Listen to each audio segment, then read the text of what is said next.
بسم اللہ الرحمن الرحیم۔ یہودی ہمیشہ سے ہی مسلمانوں کی مخالفت کرتے آ رہے ہیں۔ چند مدت پہلے کی بات ہے کہ یہودیوں نے سعودی عرب کے حکمرانوں سے درخواست کی کہ ہم فرعون کی لاش کو خانہ کعبہ میں لا کر ایک تجربہ کرنا چاہتے ہیں۔ سعودیہ کے حکمرانوں نے اللہ تعالیٰ پر یقین رکھتے ہوئے یہودیوں کو تجربہ کرنے کی اجازت دے دی۔ یہودیوں کے دل میں یہ بات چل رہی تھی کہ ہم فرعون کی لاش کو مکہ میں لے کر جائیں گے اور یہ ثابت کر دیں گے کہ یہ وہ فرعون نہیں ہے جس کا ذکر مسلمانوں کی مقدس کتاب میں کیا گیا ہے۔ ناظرین گرامی، 1891 سے پہلے یہ کوئی نہ جانتا تھا کہ جس فرعون کا ذکر اللہ نے قرآن میں کیا ہے کہ اس کی لاش آخر کہاں ہے، بلکہ بعض غیر مسلم تو قرآن کی ان آیتوں کو جھٹلاتے بھی تھے کہ جن میں اللہ پاک نے یہ ذکر کیا ہے کہ فرعون کی لاش کو نشان عبرت بنانے کے لیے محفوظ کیا جائے گا۔ 1891 تک کسی ایسی لاش کا نام و نشان لوگوں کو پتہ نہ تھا۔ فرعون کا قصہ تھا بھی یا نہیں، تورات، زبور اور قرآن پاک میں فرعون کا ذکر واضح طور پر ملتا ہے۔ بنی اسرائیل کے لوگوں کو حضرت موسیٰ علیہ السلام نے ایک اللہ تعالیٰ کو ماننے کا حکم دیا تو فرعون اور اس کی قوم حضرت موسیٰ علیہ السلام کو شہید کرنے کے غرض سے اس کا پیچھا کرتی ہوئی ایک سمندر سے گزری۔ حضرت موسیٰ علیہ السلام اور ان کے ساتھی جب سمندر سے گزر گئے، تب فرعون اور اس کی قوم سمندر کے درمیان پہنچی تو اللہ تعالیٰ کے حکم سے سمندر کا راستہ ختم ہو گیا، تو فرعون اور اس کی قوم سمندر میں ڈوب کر مر گئی تھی۔ اس قصہ کے بارے میں بائبل اور تورات میں فرعون کے ڈوبنے کے بعد کا کوئی ذکر نہیں ملتا، جبکہ قرآن پاک میں اس کا ذکر واضح طور پر پایا جاتا ہے۔ قرآن پاک کی سورہ یونس آیت نمبر 92 میں فرعون کے مرنے کے بعد کچھ اس طرح سے ذکر کیا گیا ہے: بس ہم تیرے بدن کو سمندر سے نکال کر محفوظ کر لیں گے تاکہ تو بعد میں آنے والوں کے لیے عبرت بن جائے۔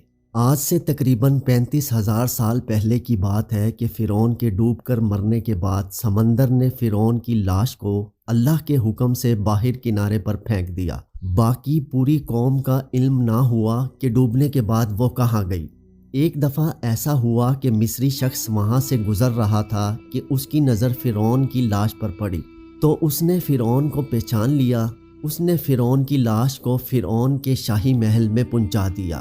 درباریوں نے فرعون کی لاش کو مسالہ لگا کر بڑے اچھے اور عمدہ طریقے سے بند کر کے محفوظ کر لیا تھا۔ فرعون کی لاش کو مسالہ لگانے کی ان سے بڑی غلطی یہ ہوئی تھی کہ فرعون تو پہلے ہی سمندر میں ڈوب کر مرا تھا۔ سمندر میں کافی عرصہ رہنے کی وجہ سے اس کی لاش میں سمندر کے نمکیات کی تہ جم گئی تھی۔ مصریوں نے اس تہ کے اوپر ہی نمکیات لگا دیے تھے۔ وقت گزرنے کے ساتھ ساتھ یہ لاش نامعلوم ہوتی گئی۔ اس کے بعد فرعون کا نام صرف کہانیوں اور لوگوں کی زبان پر رہ گیا تھا۔ اس واقعے کے 2000 سال گزرنے کے بعد حضرت محمد صلی اللہ علیہ وآلہ وسلم کی ولادت ہوئی تو اللہ تعالیٰ نے اپنے آخری نبی صلی اللہ علیہ وآلہ وسلم پر قرآن پاک نازل فرمایا۔ قرآن پاک میں واضح طور پر فرعونوں کے ذکر ملتے ہیں۔ قرآن پاک میں فرعون کی لاش کو محفوظ کرنے کا ذکر بھی واضح طور پر ملتا ہے۔ یہ لوگ یہ سمجھتے تھے کہ فرعون خدائی کا دعویٰ کرنے والے کی لاش کا نام و نشان کس طرح رہ سکتا ہے۔ 1871 میں مصر کے ایک شہر الغونیہ سے تعلق رکھنے والے ایک عام سے چور کو فرعون کی لاش تک پہنچنے میں سراغ مل گیا، جس کا نام احمد عبد الرسول تھا۔ وہ سمندر کے ارد گرد کے علاقوں سے چوریاں کر کے اپنا پیٹ پالتا تھا۔ ایک دن وہ دریائے نیل کے قریب تسبیحاں کے مقام پر چوری کے سلسلے میں پھر رہا تھا کہ اچانک اسے ایک سرنگ نظر آئی۔ وہ وہاں زمین کھود رہا تھا۔ وہاں کے لوگوں نے احمد عبد الرسول کو پولیس کے حوالے کروا دیا تھا، جہاں وہ زمین کھود رہا تھا۔ وہاں سے 1891 میں دوسری لاشوں کے ساتھ فرعون کی لاش بھی مل گئی۔ فرعون کے کفن پر فرعون کا نام درج کیا ہوا تھا۔ ان لاشوں کو ماہرین قاہرہ لے گئے۔ ماہرین ان لاشوں پر تجربہ کر رہے تھے کہ ان کو فرعون کی لاش پر سمندر کی نمکیات کی تصدیق ہو گئی۔ ماہرین کے ذہن میں یہ بات آئی کہ یہ وہی فرعون ہے جس کو اللہ تعالیٰ نے سمندر میں غرق کیا تھا۔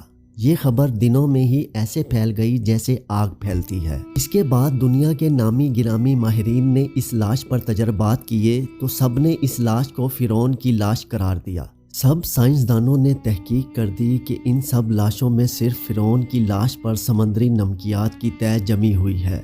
اس کے بعد اس لاش کو حضرت موسیٰ علیہ السلام کے دور کے فرعون کی لاش کا درجہ دے کر میوزیم میں رکھ دیا گیا۔ 1992 میں جب فرعون کی لاش خراب ہونے لگی، اس وقت کے مصری حکمرانوں نے فرانس کے حکمرانوں سے اپیل کی کہ فرعون کی لاش خراب ہو رہی ہے، اس لاش کو خراب ہونے سے محفوظ کیا جائے۔ اس کی لاش محفوظ کرنے کے ساتھ ساتھ اس کی موت کی وجوہات کے بارے میں تصدیق کی جائے۔ فرانس والوں نے کہا کہ فرعون کی لاش کو فرانس میں پہنچایا جائے۔ جب فرعون کی لاش کو فرانس پہنچایا گیا، فرعون کی لاش کا استقبال کرنے کے لیے فرانسیسی صدر خود بھی ایئرپورٹ پر آیا ہوا تھا۔ فرانسیسی فوج نے فرعون کی لاش کو سلامی دی۔ فرعون کی لاش کا استقبال اس طرح کیا گیا جیسے کسی زندہ بادشاہ کا کیا جاتا ہے۔ اس کے بعد فرانسیسی صدر نے فرعون کی لاش کو تجربہ کار سائنسدانوں اور اعلیٰ ڈاکٹروں کے حوالے کر دیا۔ جدید آلات کے ذریعے لاش کا پیچیدگی سے تجربہ کیا گیا تو ماہرین کو معلوم ہوا کہ فرعون کی لاش میں سمندری اثرات ابھی تک موجود ہیں اور یہ مرنے والا بھی پانی میں ڈوب کر مرا ہے۔ اس ٹیم کے ہیڈ ڈاکٹر مورس تھے۔ ڈاکٹر مورس کے لیے یہ حیران کن لمحات تھے کہ ایک بادشاہ کی موت وہ بھی پانی میں ڈوب کر کیسے ہو سکتی ہے۔ تو اس ڈاکٹر نے مزید تحقیق کی تو اسے معلوم ہوا کہ اس فرعون کے بارے میں مسلمانوں کی کتاب قرآن پاک میں تفصیل کے ساتھ اس کا ذکر کیا گیا ہے۔ ڈاکٹر کو علم تھا کہ جس شہر سے یہ لاش ملی ہے وہ اسلامی ملک ہے۔ وہ ڈاکٹر اس لاش کے بارے میں قرآن پاک میں ذکر کو تفصیل کے ساتھ پڑھنے کے لیے مصر کے سائنسدانوں کے پاس پہنچ گیا۔ مصری سائنسدان نے فرانسیسی ڈاکٹر کو قرآن پاک کی سورہ یونس کا ترجمہ سنایا جس میں فرعون کا سارا واقعہ درج تھا، جس میں اللہ تعالیٰ کا ارشاد تھا کہ میں فرعون کی لاش کو بعد میں آنے والوں کے لیے عبرت کا نشان بنا دوں گا۔ یہی وجہ ہے کہ فرعون کی لاش کو ایک میوزیم میں رکھا گیا ہے کہ یہ قیامت تک دوسروں کے لیے عبرت کا نشان بنی رہے۔ جب فرانسیسی ڈاکٹر نے قرآن پاک کی آیات کا ترجمہ سنا تو پکار اٹھا کہ اللہ ایک ہے، وہی سب کو پالنے والا ہے، وہی سب پر قادر ہے، اللہ تعالیٰ سچا ہے، حضرت محمد صلی اللہ علیہ وآلہ وسلم سچے ہیں، قرآن پاک سچا ہے۔ فرانسیسی ڈاکٹر نے کلمہ پڑھا اور مسلمان ہو گیا۔ یہودی شروع سے ہی مسلمانوں کی مخالفت کرتے آ رہے ہیں، یہی وجہ تھی کہ وہ اس فرعون کی لاش کو بھی یہ ثابت کرنا چاہتے تھے کہ یہ فرعون نہیں ہے۔ قرآن پاک میں غلط ذکر کیا ہے۔ یہودی یہ بات کو بھی واضح کرنا چاہتے تھے کہ فرعون اپنے زمانے کا خدائی دعویٰ کرنے والا شخص ہے۔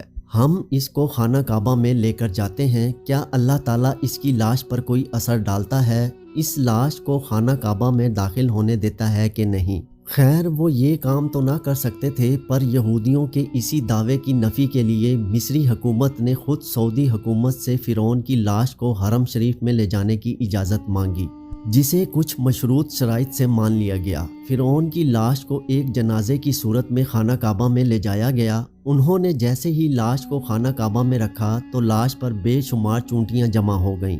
فرعون کی لاش کا یہ حال دیکھ کر سب لوگ حیران ہو گئے، جس کے بعد فرعون کی چونٹیوں والی تصویر بھی سعودی جریدے میں شائع کی گئی۔ حیرانگی کی بات تو اس اخبار میں یہ لکھی گئی کہ جیسے ہی لاش حرم شریف کے احاطے سے باہر لے جائی گئی تو چونٹیاں پر اسرار طور پر غائب ہو گئیں۔ لیکن یہ بات یاد رہے، اس بات کی تصدیق آج تک سعودی حکام میں سے کسی نے نہ کی ہے۔ یہ بات صرف اخبارات کی سرخیوں تک ہی محدود